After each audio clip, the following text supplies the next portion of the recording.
Batangas Police Provincial Office nakahanda at alerto matapos ang Alert Level 1 ng Bulkang Taal upang masiguro ang kaligtasan ng mamamayan sa kanilang nasasakupan.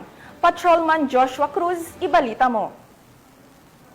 Ang Batangas Police Provincial Office sa ilalim ng pamumuno ni Police Colonel Giovanni Emerick A. Cibalo, Acting Provincial Director, ang kanilang puspusang paghahanda kasunod ang patuloy na aktibidad ng Bulkang Taal na nanatili sa Alert Level 1 ayon sa abiso ng PBOX.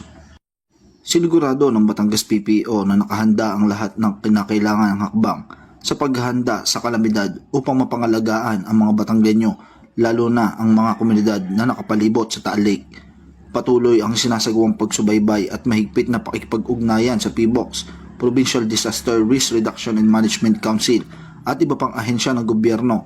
Ito ay upang matiyak ang isang nagkakaisa at agarang pagtugon hinggil sa katayuan ng Bulkang Taal.